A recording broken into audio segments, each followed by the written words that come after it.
This conference will now be recorded. Excellent. Okay, Malachi in chapter 1. As I say, this is the first session on Malachi. There is no introductory session. This is it. We're beginning with Malachi and we got straight to chapter 1. I do have a bit of an intro, I guess.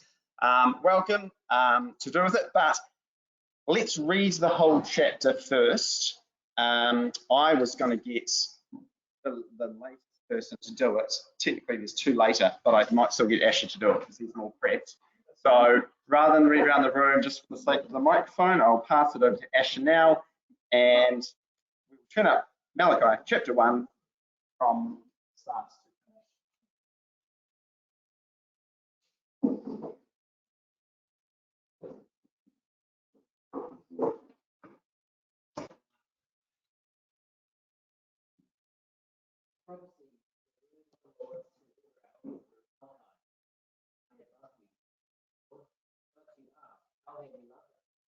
Was not Esau Jacob's brother?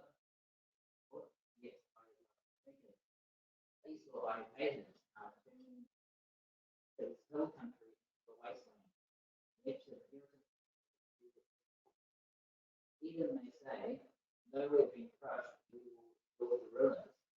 This is what the Lord Almighty says. And they build, but I will demolish. They will be called the wicked land. People are always under the power of the Lord. You will see it with your own eyes. Great is the Lord, even beyond the borders of Israel. A son honors his father, and a slave his master.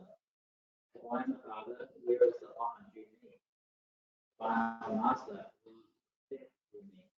Says the Lord Almighty. It is your priests who show contempt for my name. But you ask, how have we shown contempt for your name? By offering defiled food. You ask, how have we defiled you? By saying the Lord's table is contemptible. When you offer blind animals to sacrifice, is that not wrong? When you sacrifice lambs or diseased animals, is that not wrong? Try offering them to your governor. Will he be pleased with you? Will he accept you? Says the Lord Almighty. Now plead with God to be gracious to us. With such offerings from your hands, will he accept you? Says the Lord Almighty. Oh, that one of you will shut the temple doors, that you would not light useless fires on my altar. I am not pleased with you, says the Lord Almighty, and I will accept no offering from your hand. My name will be great among the nations, from where the sun rises to where it sets. In every place, incense and pure offerings will be brought to me, because my name will be great among the nations, says the Lord Almighty. But you profane it by saying, the Lord's table is defiled, and food is contemptible. And you say, what a burden. You sniff it contemptibly, says the Lord Almighty. When you bring injured, lame, or diseased and offer them as sacrifices, should I accept them from your hand, says the Lord? First is the sheep who has an male in his flock and vows to give it, but then sacrifices and the Lord. I am a great king, says the Lord Almighty, and my name is to be feared among the nations. Wonderful. Thank you very much. Asher, give me 1 moment. Sorry, double chin. Put this on.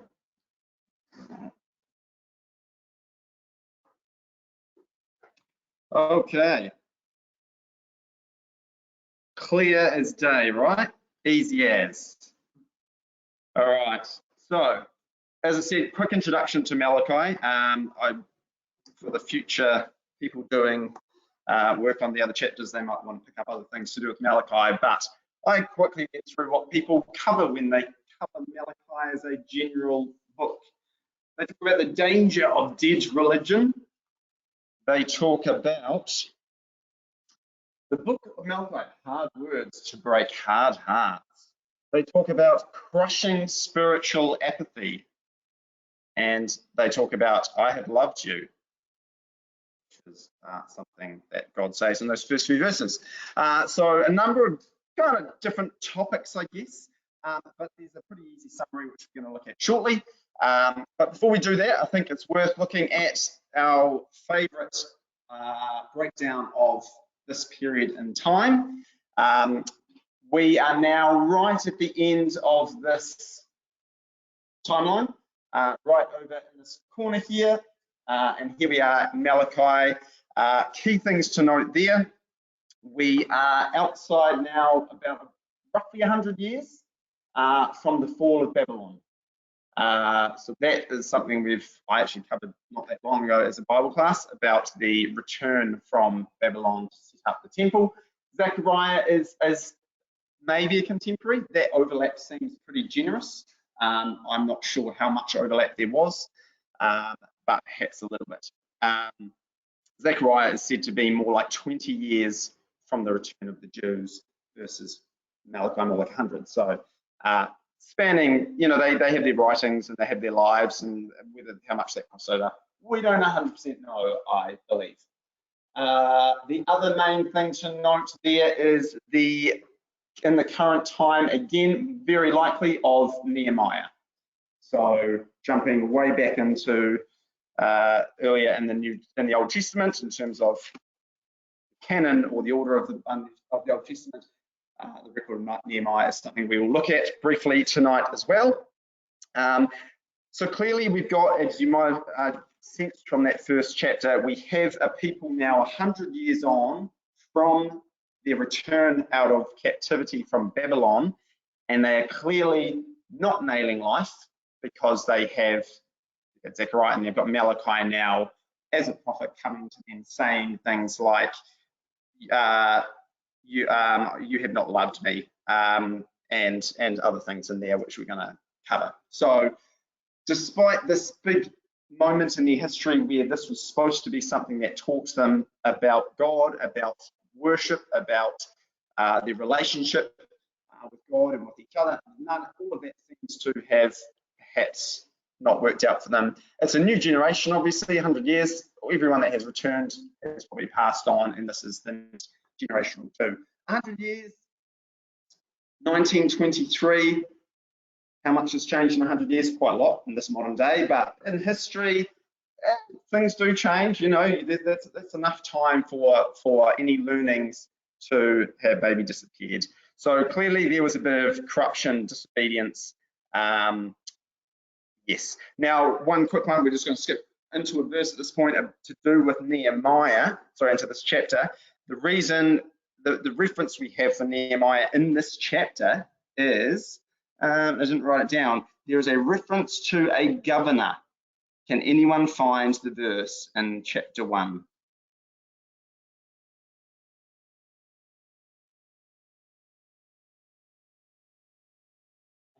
Excellent. I'm looking at it. I just can't see where it's governor.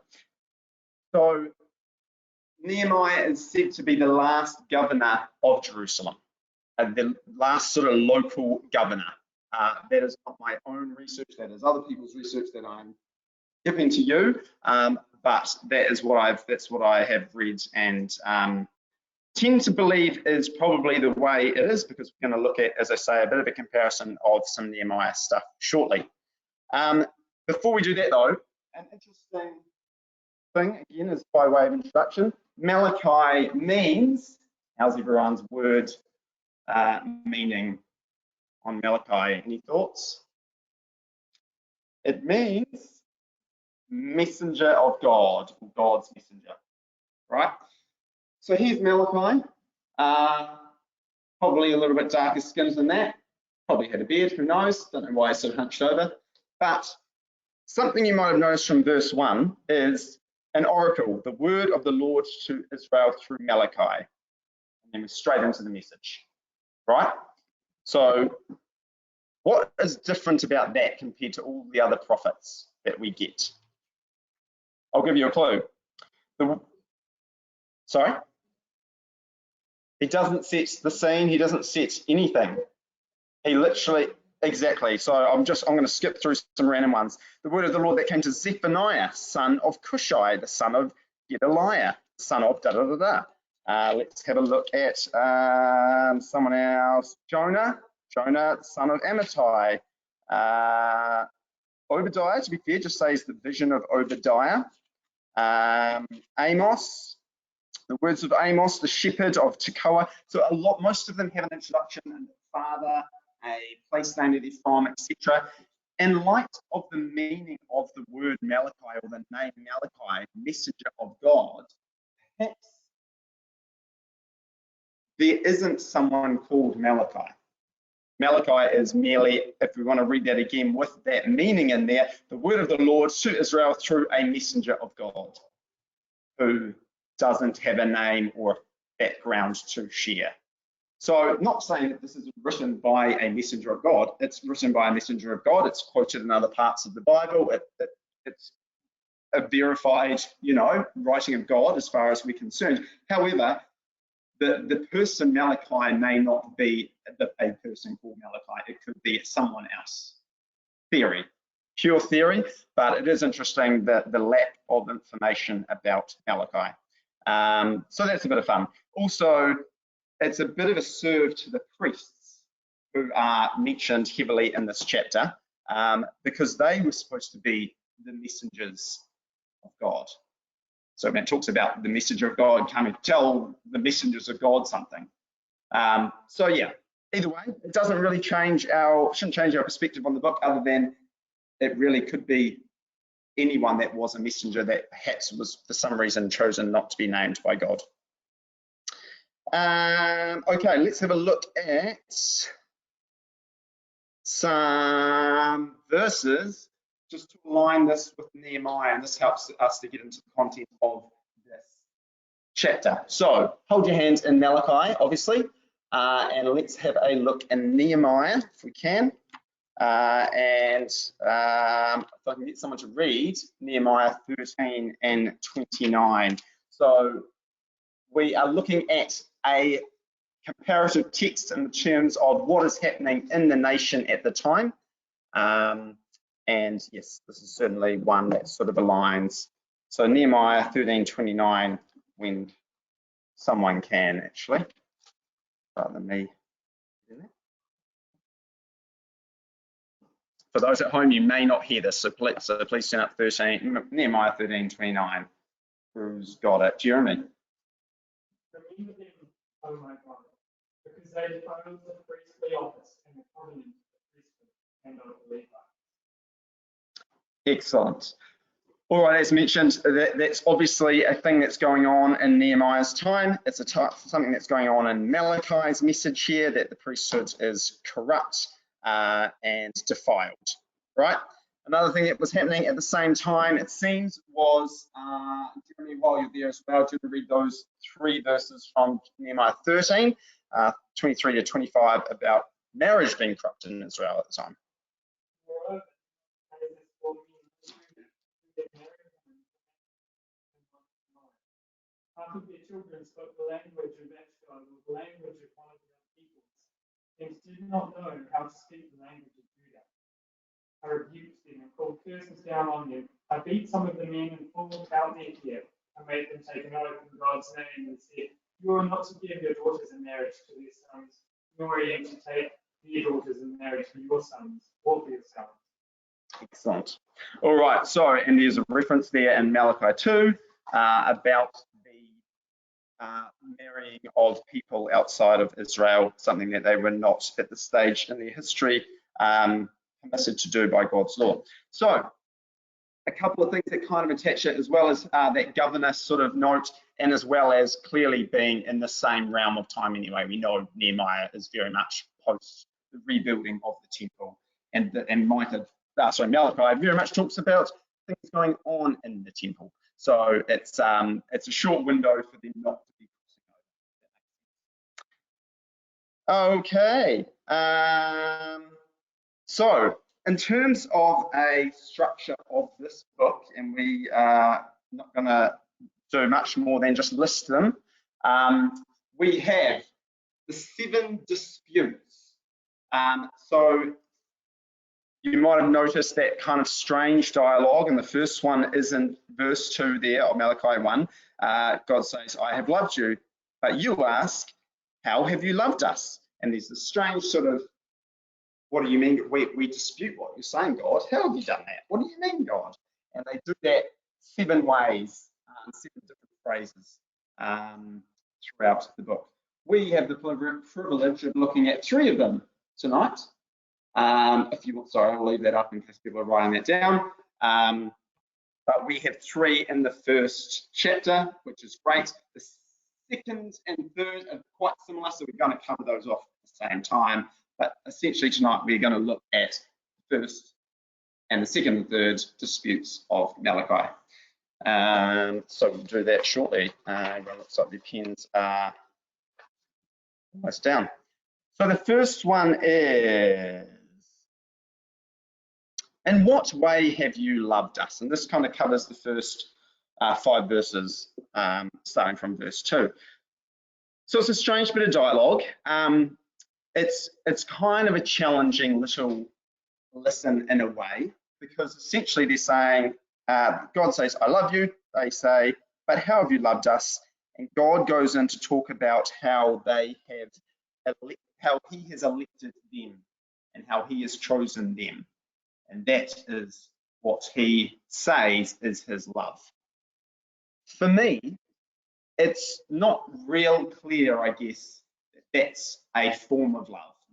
I'll put it out there. I'll say when I initially read it, I didn't feel like that's just a strong case of love. If you're going to say to someone, I love you because of these things, that's probably not the first one in our relationships we would necessarily choose. It might come up as we might explore, but it's not necessarily, you know, you usually talk about works, things that you've done for the person or the presents you've given them or the, you know, those sort of love languagey things. But saying that, well, it's because I've chosen you and I hate other people, and but to show you that I've chosen you, seems like a strange way to go about it, if you know what I mean. So for me, it answers a few questions. How do we interpret that as love? This plucking out of a people, and that is what God defines in this book here, at least, that is love. Let's read a few verses to help us understand that. Romans chapter 9, verse 6 to 18. This talks about, as I mentioned before, the election, God's election, which I think helps us to understand what it is to be chosen as a people by God and what that means in terms of love. So I'll read this because I was being lazy before, and I'll just get on with it because I've got the microphone. It is a few verses to read, but that's fine. Romans 9, verse 6. It is not as though God's word had failed, for not all those who are descended from Israel are Israel, nor because they are his descendants are they all Abraham's children. On the contrary, it is through Isaac that your offspring will be reckoned. In other words, it is not the natural children who are God's children, but it is the children of the promise who are regarded as Abraham's offspring. Now, this was how the promise was stated. At the appointed time, I will return and Sarah will have a son. Not only that, but Rebekah's children had one and the same father, our father Isaac. Yet, before the twins were born or had done anything good or bad, in order that God's purpose and election might stand, not by works, but by him who calls, she was told, the older will serve the younger. Just as it is written, Jacob I loved, but Esau I hated. What then shall we say? Is God unjust? Not at all. For he says to Moses, I will have mercy on whom I have mercy, and I will have compassion on whom I have compassion. It does not, therefore, depend on man's desire or effort, but on God's mercy. Oh, 2 more verses, sorry. For the scripture says to Pharaoh, I raised you up for this very purpose, that I might display my power in you, and that my name might be proclaimed in all the earth. Therefore, God had mercy on whom he wants to have mercy, and he hardens whom he wants to harden. Oh, we have a comment. Everyone else in here is very silent, but we have one from home. I'm going to read it because here we are. We have an answer to my question already. God's love for Israel was shown in that they were chosen and though punished, God spared them. Compare that with Esau, who was nor reproved or cared for by God, and at that stage had been almost completely destroyed. That's pretty good. Happy with that as a mystery answer from someone there.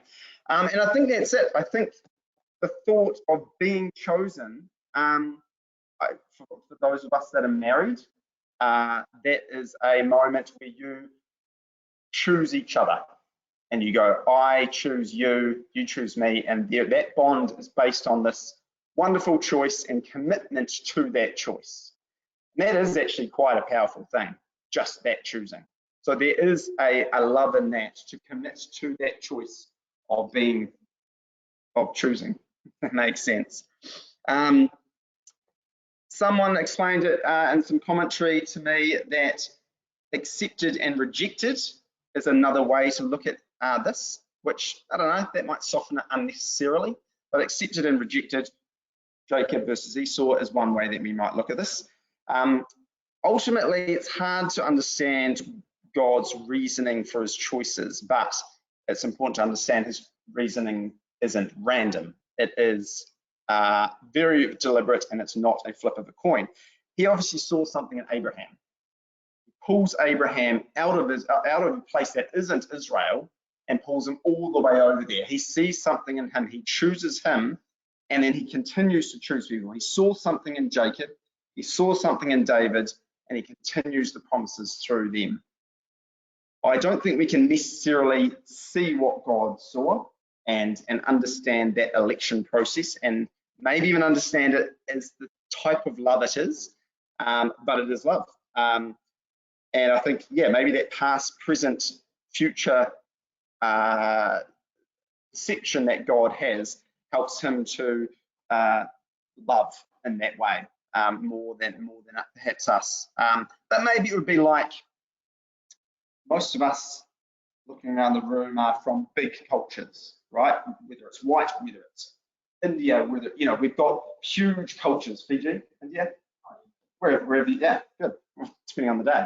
Yeah, but we're from huge cultures. We're not from a small tribe of people. You might even say there's still some small tribes that exist around the world now. Even the Maori culture, they're very precious about their culture. Past, very important. Present, very important. Future, what can I do for my future of my culture, of my people? So perhaps to us that are in these huge cultures, I don't know how many of us really care about the future of the white people, if you know what I mean. But for them, it's something different. So maybe that helps us to appreciate it. One more verse to look at to understand perhaps this. And here we go. Isaiah and chapter 41 and verse 8 and 9. Maybe all of you have got a really good grips on it, but I just felt like it needed a bit more extrapolation with some supporting words to help us understand what this means. We'll have a quick chat about this before we move on to the second and third one. But let's read these verses first. Isaiah 41 verse 8 and 9. But you, O Israel, my servant, Jacob, whom I have chosen, you descendants of Abraham, my friend, I took you from the ends of the earth, from its farthest corners I called you. I said, you are my servant. I have chosen you and have not rejected you. I guess, as I mentioned before, that sort of past, present, future thing, God had great reality on that, but the people at the time of Malachi were just, you know, a blip on the radar of the time of Israel's history, which continues today. So perhaps they didn't appreciate what it was that they had been called through this Abraham back then, and that they had been chosen and not rejected. When, as the person that commented here said, other nations, other tribes, other peoples had fallen, they continued. Any questions, any thoughts about the idea of being chosen as a form of love? You comfortable with it? Say again. Foreknowledge.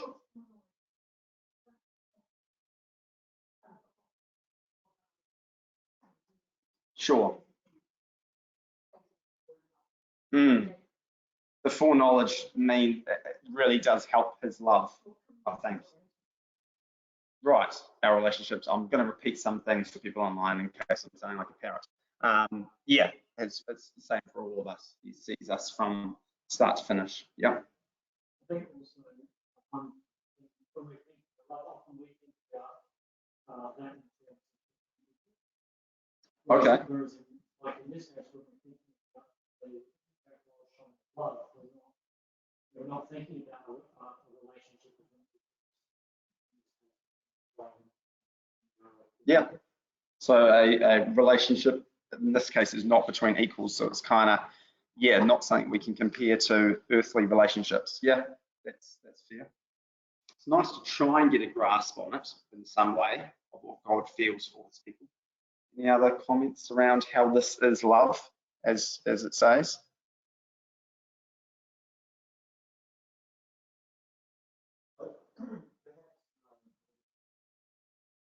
There's something about people responding. It's God's vision. Okay, something else. Yeah. Always respond the way you would like them. But there's something in that. Yeah. God.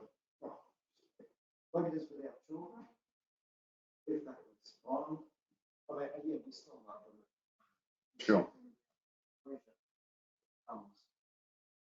Yeah, there's some pleasure in a child that responds, and that's something that God gets out of this election thing. Yeah, I think I'll continue to develop my understanding of this in my life. I feel it's just it's always been an interesting thing, the election of Israel, and trying to compare that to other nations that have fallen. And because we want to understand God's love as much as we can.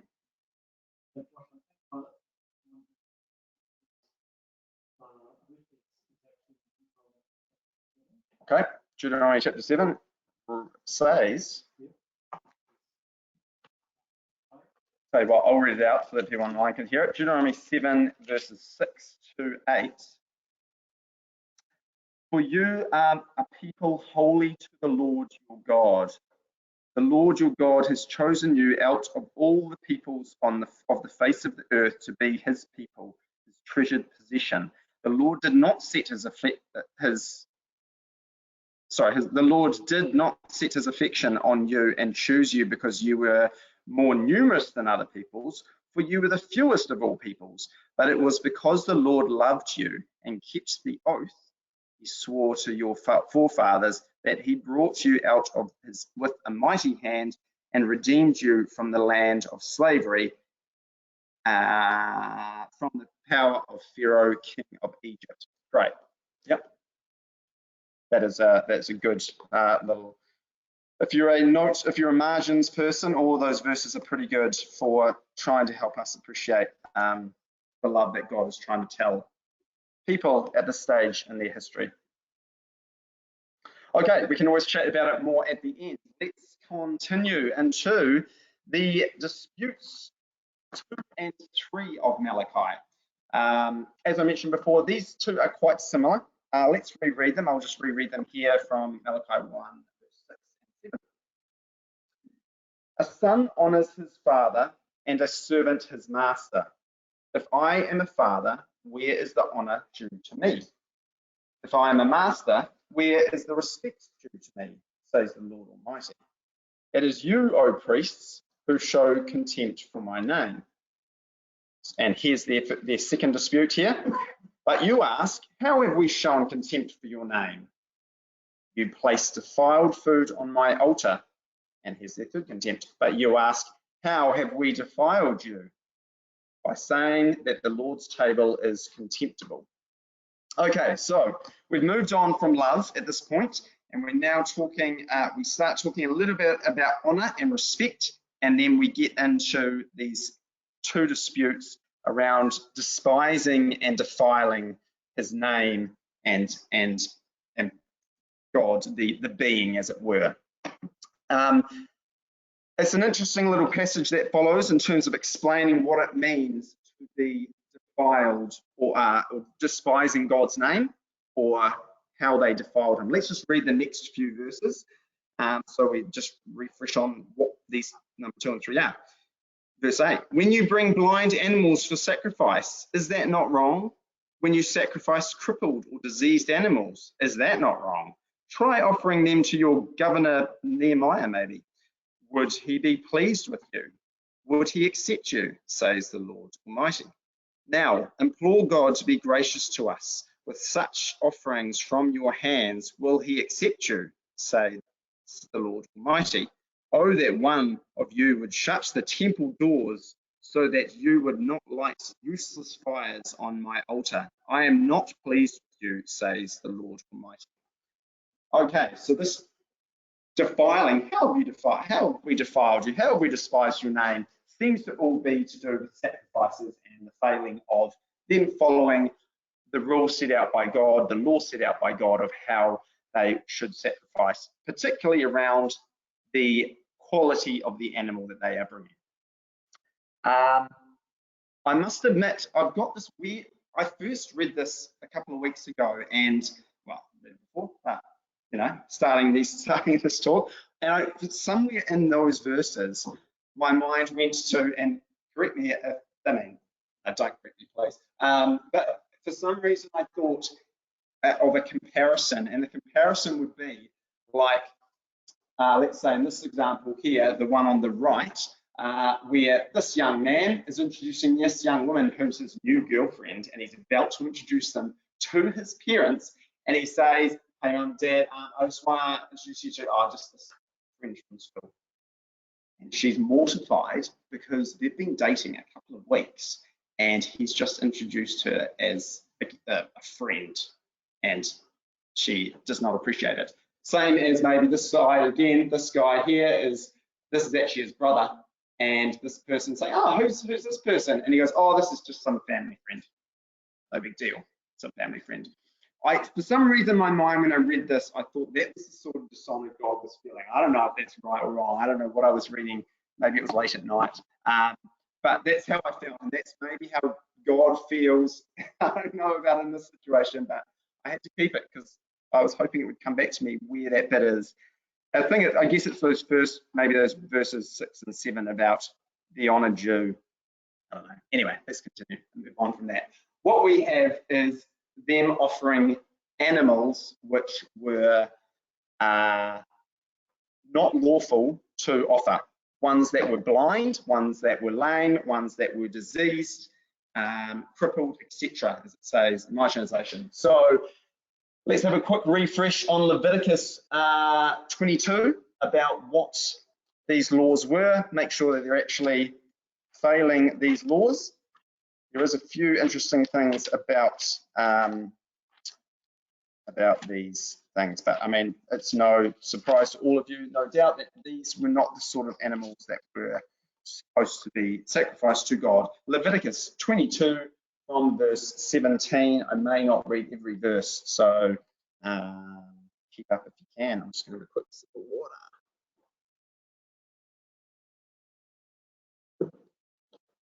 All right, verse 17. The Lord said to Moses, speak to Aaron and his sons and to all the Israelites and say to them, if any of you, either an Israelite or an alien living in Israel, presents a gift for a burnt offering to the Lord, either to fulfill a vow or as a freewill offering, you must present it a male without defect from the cattle, sheep or goats, in order that it may be accepted on your behalf. Do not bring anything with a defect, because it will not be accepted on your behalf. When anyone brings from the herd or flock a fellow offering to the Lord to fulfill a special vow or as a freewill offering, it must be without defect or blemish to be acceptable. Do not offer the Lord the blind, the injured, or the maimed, or anything with warts or festering or running sores. Do not place any of these on the altar as an offering made to the Lord by fire. You may, however, present as a freewill offering an ox or a sheep that is deformed or stunted, but it will not be accepted in fulfillment of a vow as opposed to a freewill offering. You must not offer to the Lord an animal whose testicles are bruised, crushed, torn, or cut. You must not do this in your own land. I'm going to stop there. Feel free to continue reading if you like. But I think that gives us the general idea. God does not approve of this. He hasn't since many generations before. And that is how it is. One thing to knock on the head with this is that they knew what they were supposed to do. And how do we know that? How do we know that? Verse 13 says, from Malachi chapter 1 now we're in, they are moaning about the fact that it's not easy. They say, and you say, what a burden, and you sniff at its contemptuous, says the Lord Almighty. So they're saying it's a burden to actually do what the law of God said, which is to offer animals without anything. So there's no mistake here. It is something they knew what to do.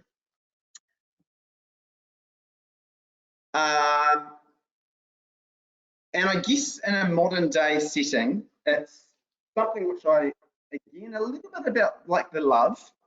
It's a little bit of a challenging section in the sense of, the rest of it, I haven't read the rest of it again to you all, but it very much kind of talks the same sort of language about offerings that are profane, defiled, you shouldn't do it. The last few verses, you must find the male in the flock, etc. So, as a modern day equivalent, I guess, you might invite someone over and say, hey, you're a good friend, let me treat you to a nice meal. And this is what you serve up to them. Pretty awful. Imagine being served this by someone that professes to be someone that loves you, someone that's a really good friend, someone that is in a relationship with you of some sort. I'll come around, I'm gonna deliver this great meal for you. Have you guys given each other burgers like this before? Hey, you? Well, you offered him a good piece of chicken. It's a little bit raw. Okay, well, you guys can, well, let's see if you've done this then. Because this is something that happened recently. Hey, we're delighted you can come to our wedding. You're one of our best friends. I'm so great that you could come. Don't forget, by the way, it's a black tie event. We're all going to dress up really nicely. So come along. And then you turn up dressed like that, out of complete disregard for what the person wanted you to do. You're there, you're doing it, but you've kind of failed on the detail. Or maybe you don't bring your kids, by the way, and then you bring your kids and it's all just a bit of a mess. That is not, you're fulfilling it to some extent, but in a really terrible way. So imagine this being you and your mate turns up in his 40s. That is a very maybe light way of explaining what God feels when these sacrifices aren't delivered in the way that he's asked them to be. And perhaps he doesn't think it's that hard to put on a suit or a burger, provide a burger that's not moldy. But for some reason, these people were failing. Last one, hey, here's a gift I've got for you. And it's just something you're giving this person to saying it's someone you love, something, and that's actually just a terrible gift that you've put no thought into. It's useless, whatever. I don't know why I picked on these things. Hopefully no one's actually been given one of these before. Speakers and slippers, but it's the same sort of, you're kind of interested in those? Yeah, I don't know how much they cost. But yes, those gifts that you receive that you're like, this is kind of thoughtless, right? So that's the kind of light-hearted equivalent maybe of how God feels when these gifts he was being presented were just not what he wanted. It still begs the question to me though, God really is fired up about this, about the fact that they don't deliver what he wants them to. And I guess I've still got questions in the sense of why does God feel so strongly about this? And also, why is his name so important in reflection to the sacrifices? Because the third dispute they've got there is, how have we shown contempt for your name? Sorry, that's actually the second one in verse 7. 6. How have we shown contempt for your name? How is showing contempt for his, by not doing something on an altar, how is it showing contempt for his name? Interesting question. What I thought we'd do, we've only got sort of 5 minutes to do this is I think there's something a little bit deeper if we try and stretch below the normal answer of God just really wants, sacrifices to be perfect, and that's just is what it is. That's how it is. It says it there. Do it. Let's try and think a little bit more around God's plan and purpose. Why is it that this was really something he despised? He's brought it up a number of times throughout the history of Israel. 4 people, 4 people, 5 people. Have a little 5-minute chat. I've got 6 things here which are beyond what I've just said about why I think God might really be reacting quite harshly to these things. Then maybe the thought that counts, right? What's wrong with that? So why is it that God is really reacting so harshly? Is that enough of a challenge or enough of a brief for you to discuss? Basically those questions. See if you can answer them. Resume in 5 minutes. Feel free to move a chair if you need.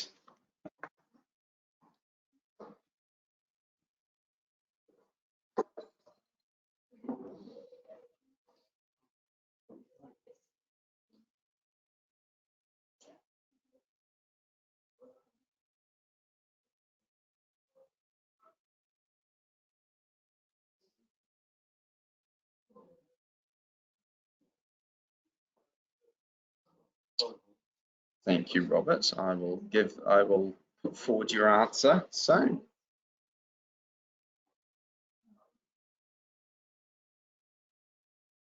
Feel free to try and elaborate on that, Robert. Dig around, think what is there more to that?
Think about a little clue for anyone that's like, think about the period in history that they're at.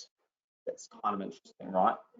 In terms of that chart, I heard someone say Nehemiah, but I think wider in terms of what else is going on, or has been, or is about to come.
Final comments before we wrap up?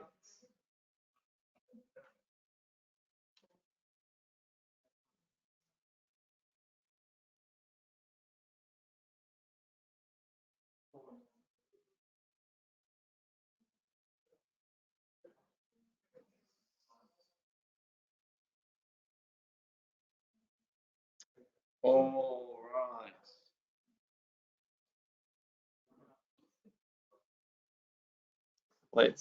Let's finish off with some answers to these questions then. Hopefully that was useful just to try and weed out some more feelings about what God is feeling about these inadequate sacrifices. Jeremy here was saying some good things. Jeremy, do you want to share one of your points? Which one do you want to share? That's just going to be the summer.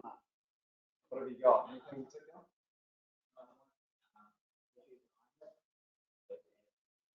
Attitudes, yep. Guys, obviously, you're saying feels so strongly about the fact they've got such poor attitude. Yep. Anything else from this table? Feel some good stuff. Come on, Jeremy, give it to me. Lord, like I forever great things mighty in my name to be feared among the nations. So in relation to God's name, yeah, the nations seeing these poor animals being sacrificed, then they'll look at that and go, oh, just another body God.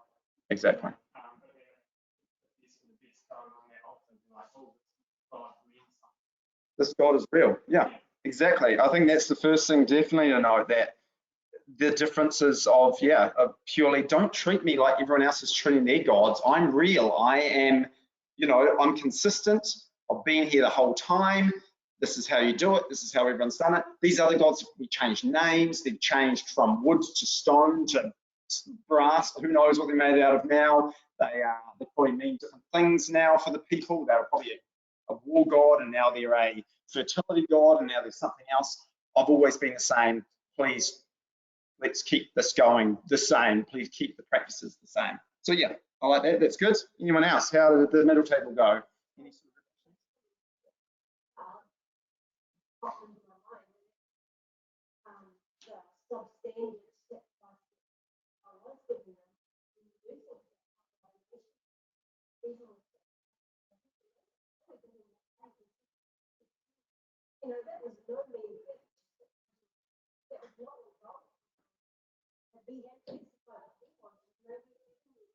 they weren't giving their best. Yeah. Right. There you go. So maybe other nations were outdoing Israel, for giving their own children in sacrifice, which is horrific. And but still, God might look at that with some respect. Probably not, because it's pretty awful. But still, definitely understand. Anything here? What did you guys? Anything sort of appreciation?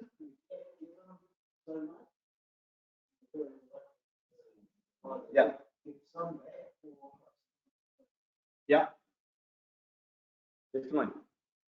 Okay, I'll tell you where my mind went quickly in the last 2 to 3 minutes. So here we have the situation of Malachi talking. Before, what did we have here? Just before, we talked about it at the beginning. This is about 100 years. What's this? Sorry? Exactly. They've just come back to the land 100 years ago. I would suggest, firstly, God is very disappointed that this is such a massive part of their history, being taken into captivity. I think this thing that was for years talked about is going to happen because they needed it to happen. And then it was a crushing thing for that nation to go through, to be dragged away from their country, to be taken into captivity, to learn something. And throughout this period, they were yearning for the temple. They were in Psalm 137, they were like, by the rivers of Babylon where we wept, we want to return to Jerusalem, we want to go and worship, we want to go and sacrifice like we used to. Please, when can we go back? They go back 100 years later, terrible. They're doing a bad job at it. I think God is just disappointed in this not working for Israel. How upsetting that he made them go through this and it was in vain. Big deal, right? I think God, again, that's probably the perspective of that. I mean, a pretty short history, really, when we're talking about the captivity plus 100 years. But for them, yeah, they'd completely forgotten how to do things well. The next thing is 500 years, give or take. What have we got? Roughly 500 years after Malachi. Silent years are over, and we have the birth of Jesus. Excellent. We have the birth of, otherwise known as, the blemishless sacrifice that is to come. So here's God knowing that in 500 years' time, he has a people that he is going to, that there's going to be some more generations of this nation, and then these people are going to see the birth of the perfect sacrifice, this blemishless man, and he is going to be the one that is sacrificed by God for all. They can't even figure out getting a blemishless cow out of 100, and yet God's going, how are they going to relate to Jesus being a blemishless lamb, a blemishless sacrifice for them, when they can't even do the basics here? I want to have a relationship with Israel, but they can't seem to get the grips of presenting me a burger that isn't moldy, or dressing up, just a little bit nicely when I've asked them to. And I'm going to do something way more significant, way more painful for me. And I want to be able to relate to them. Imagine if my people could get to here and having done it well, that they're constantly delivering this perfect sacrifice. Then they see Jesus and they're just in the zone of perfect sacrificial, sacrifices, and how amazing it would be for my relationship with my people if they could do that same thing. But they're not. They're not now, and where God goes over these silent years is we're unsure in terms of his words to people, but it's it's coming, and it's something that no doubt he's stressing out. God doesn't stress out, but he feels so strongly because Jesus is coming and he will be the perfect blemishless son. Anything else there? I think back to what Jeremy said, and Sharon, I think it damages the name of God when these people weren't sacrificing it. I think that's where the name comes in. Why is his name so important? Because, so you worship God, oh yeah, I've seen your sacrifices. And it just damages what it is to worship his name. And don't forget, in not Nehemiah, and Leviticus, when we read about it, the aliens or the visitors to the land they were also sacrificing had to follow practice as well. So it was kind of a preaching thing in a way. There was people that weren't Israelites coming to sacrifice, and if they weren't doing it well, I assume those practices were here as well. There could have been people coming from outside of Israel to sacrifice. They turn up and they're like, these guys are just like a blind animal on the thing. Imagine being really pumped up for a faith that you've just discovered, and then you turn up to like the altar and you're seeing these animals like getting dragged around with like broken legs and oozing things, and you're like, I thought this was like the real deal, right?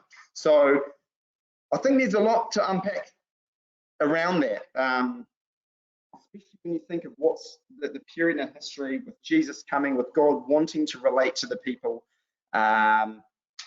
And yes, and then finally verse 14, which I know Jeremy was also reading out there, which is the last verse of Malachi 1. Cursed is the cheat who has an acceptable male in his flock and vows to give it, but then sacrifices a blemished animal to the Lord. They've promised a certain animal, and then they actually give a blemished one. Again, God's thinking, I've got a son that I'm going to have on this earth. I don't have that choice. Why do these people think they have that choice? Just to go, whoop, actually going to give you this one other here. You know, again, I think it's that relationship. I kind of talked about it with the poetry, saw it the other week. You do the things that God is doing to build that relationship so that you feel that little bit of connection.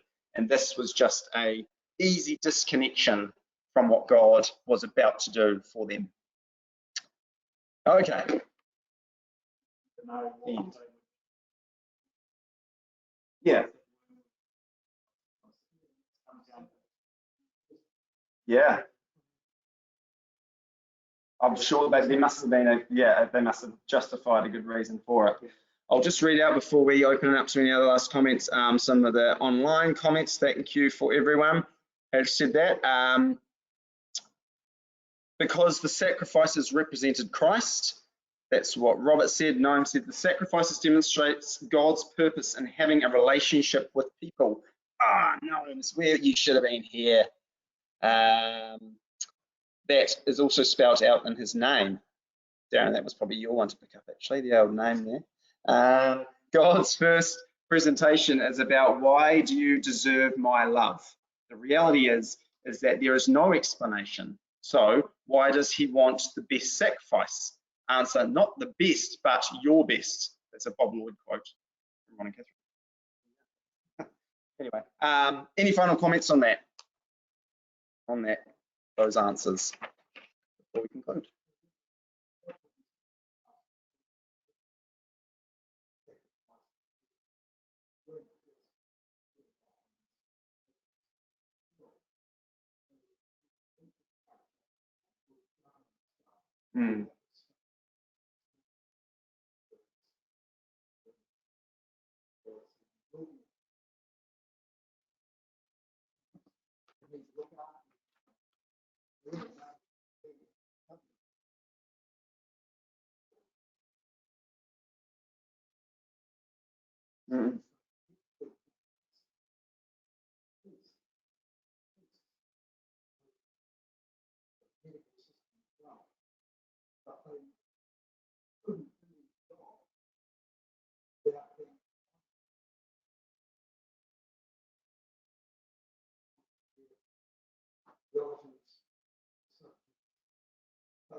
Yep.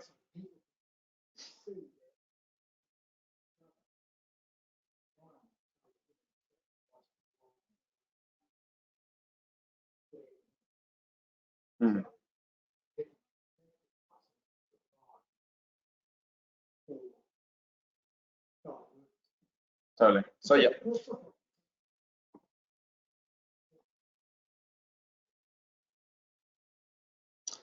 Absolutely. So as just summarising, Barry, for everyone online, basically that the law, as this was much part of the law, is also just good governance for his people. So that was very much part of it. Just something I missed off my notes here was, again, just back to the Jesus-related sacrifice, is that in 500 years he will come. Will he be of any worth to these people, this blemishless person? Because these guys seem to be doing other things with blemishless things. How will they treat him? Will they treat him with the same laziness or contempt or disregard, which is what God's saying is going on here, and that they're just lazy and disregarding the law? Will they even deny him that he's perfect and crucify him? They don't even understand what a perfect sacrifice looks like. And ultimately, it's this nation that crucified him, while they're busy trying to do probably similar sacrifices in their temple at the time. And they couldn't see in front of them the actual. So perhaps if they've been practicing from this point in time a perfect sacrifice, they would have appreciated what Jesus was a bit more.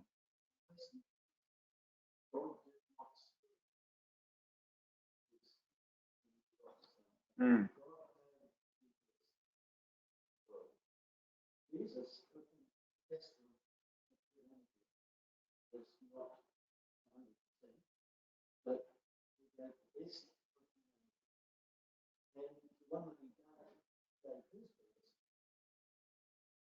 the distance, the message from someone. Yep, absolutely. The least we do, the least we do is try. Not to choose, but to choose as good as we can. We're not even going to get it wrong. It's trying to relate to God and giving the best, I believe. Yeah. Yep.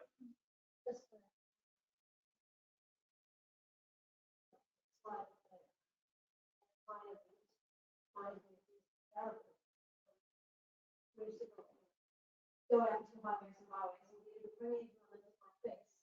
And he was wondering if it was Mm. Yeah.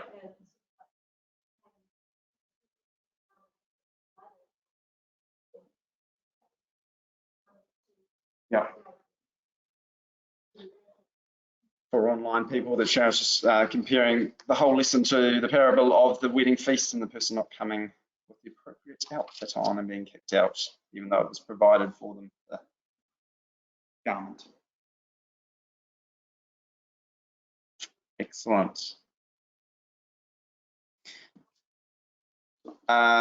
Good. I mean, I think it's important to kind of draw beyond sometimes what the natural answers are, because the God of the Old Testament sometimes can seem like a harsh God. And when you know, some people may read this and go, oh, he's a bit picky, isn't he? He's a bit sort of, man, he's really down on them for something which seems pretty practical to do things this way, that way, whatever. But when you try and really dig through and understand what situation God was in with the people, it's hopefully it would help anyone to understand the God of the Old Testament a bit more. Anyway, let's close there. Thank you for everyone online and in person that is here. We will wrap up with a prayer. Who can I ask to do that? Who can I ask? Who's feeling good?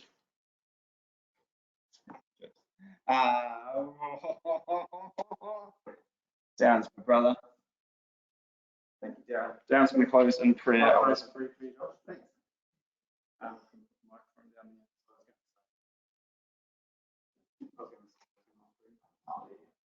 All right, we'll close the prayer. Our Father, grateful, humble in your presence, who choose who you love, who you choose, who you pardon, hate. We totally recognize your control in this world. You have chosen your servants Israel and Merlin from the record, missed it. And you have been very clear in expressing that information to us tonight as well. We're reminded the prophet of Malachi, we were upset with the way they represented. But you always have the plan to send someone who represented you perfectly, show who you are more clearly, show your love, and what he did, giving his best. And in handing him over, Father, you gave it. So we have this wonderful act of love, this mercy, this vision of what it is to sacrifice. So may we bring these thoughts of us into the week. Think about how we give our best to you, Father. How we can just pick up our attitude and know where we're heading. Who do we serve? Thank you for this evening and the way that we've been inspired to serve and follow your Son. Thank you for Jesus and what he did, sacrificing his name. Amen.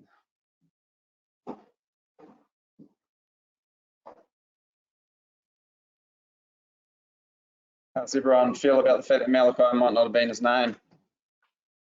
Just some messenger person. Logical.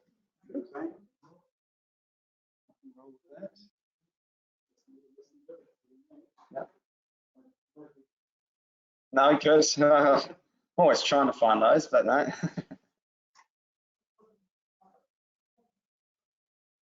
That's right, and maybe there's a reason. That'd be the thing to work out. Yeah, why? Any names? I don't know.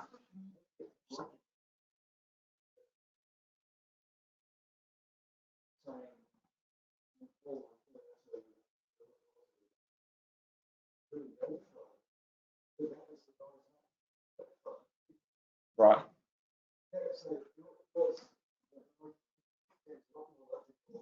Right. There you go. Brother yoke fellow.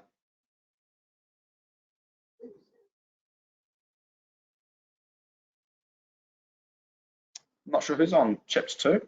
Anyone here? Next week.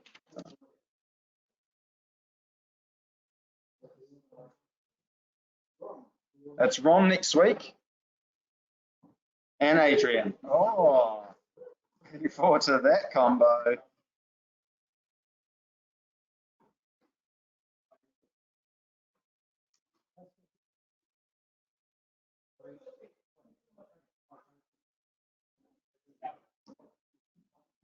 Are we recording still? Should I kill that?